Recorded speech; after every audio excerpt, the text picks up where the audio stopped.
Hello students, हमने अपने previous topics instruction cycle और मशीन साइकिल कर लिए हैं।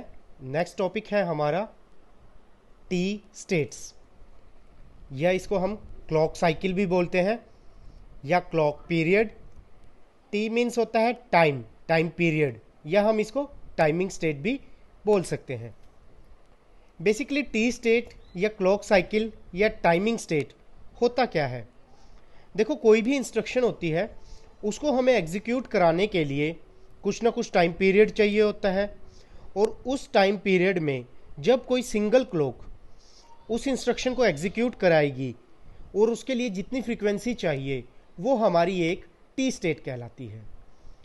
मैं दोबारा रिपीट करता हूं कि किसी टाइम पीरियड में किसी सिंगल क्लॉक के लिए एक इंस्ट्रक्शन को एग्जीक्यूट कराने के लिए जितनी फ्रीक्वेंसी चाहिए वो हमारी टी स्टेट कहलाती है। सो इसकी डेफिनेशन होगी, T state is the time period of A single clock of the clock frequency. कि टी स्टेट आपका वो टाइम पीरियड है किसी सिंगल क्लॉक के लिए जिसमें कितनी क्लॉक फ्रीक्वेंसी यूज हुई है। या आप इसको दूसरे तरीके से डिफाइन कर सकते हैं, it is defined as the time interval between two successive falling edges of the clock pulse. कि किसी भी क्लॉक पल्स के दो सक्सेसिव फॉलिंग एजेस के बीच का जो टाइम इंटरवल है वो आपका एक टी स्टेट या क्लॉक साइकिल कहलाता है। जैसे ये आपकी एक टी स्टेट है, ठीक है। इसमें आपके फॉलिंग एजेस कौन से हैं? एक फॉलिंग एज ये है एंड सेकेंड वन इज ये।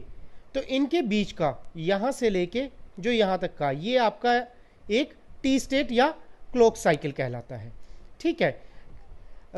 यहां पर जो आपका टी स्टेट है ये लो पल्स से हाई पल्स की तरफ जा रहा है, और यहां पर आपका ये हाई पल्स से लो पल्स की तरफ आ रहा है, ठीक है। तो ये होता है आपका टाइम पीरियड। ये आपकी एक स्क्वायर वेव होती है, स्क्वायर वेव की फॉर्म में हम टी स्टेट्स को लिखते हैं। नेक्स्ट इसका फॉर्मूला क्या होता है कि जो आपका टी क्लॉक है वो इक्वल होता है टी स्टेट के, यानी आपकी एक टी स्टेट एक क्लॉक पीरियड एक सिंगल क्लॉक साइकिल के इक्वल होती है, और ये इक्वल होती है 1 upon frequency of the clock और 1 upon frequency of the operating clock, ठीक है। अगर हमारे पास आता है कि आपकी एक टी स्टेट है और उसकी फ्रीक्वेंसी क्या है, तो हमें जस्ट उसका अपोजिट करना है, यानी 1 अपॉन, ठीक है। और अगर आपके पास फ्रीक्वेंसी दे रखी है और आप हमें बताना है कि उसके अंदर कितनी टी स्टेट्स है, तो हम इसका जस्ट अपोजिट कर देंगे, ये एक दूसरे के 1 बाई है, ठीक है। नेक्स्ट क्या होता है, ये जैसे मैंने डायग्राम बना रखा है, ये एक स्क्वायर वेव है, ठीक है। इस स्क्वायर वेव में ये जो आपको दिखाई दे रहा है ये आपकी एक इंस्ट्रक्शन जारी है, और इसमें ये कितनी फ्रीक्वेंसी यूज हो रही है इस इंस्ट्रक्शन के लिए वो आपकी एक टी स्टेट कहलाती है। यहां पे मैंने लिखा भी है इसको एक शॉर्ट फॉर्म में कि time period to execute any instruction in a clock in a single clock, और उसके फ्रीक्वेंसी लिख के कोमा डाल रखा है। मीन्स कि एक टाइम पीरियड में किसी इंस्ट्रक्शन को एग्जीक्यूट कराने के लिए जो एक सिंगल क्लॉक लगी है उसके लिए कितनी आपकी फ्रीक्वेंसी यूज हुई है वो आपकी टी स्टेट और क्लॉक साइकिल या टाइमिंग स्टेट या क्लॉक पीरियड कहलाता है, ठीक है।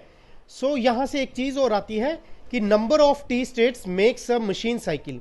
आपकी मशीन साइकिल, जो हमने मशीन साइकिल टॉपिक में भी पढ़ा था कि नंबर ऑफ टी स्टेट्स मिलकर आपकी एक मशीन साइकिल बनाती हैं, and number of machine cycles makes an instruction cycle, और नंबर ऑफ मशीन साइकिल मिलकर एक इंस्ट्रक्शन साइकिल बनाती हैं।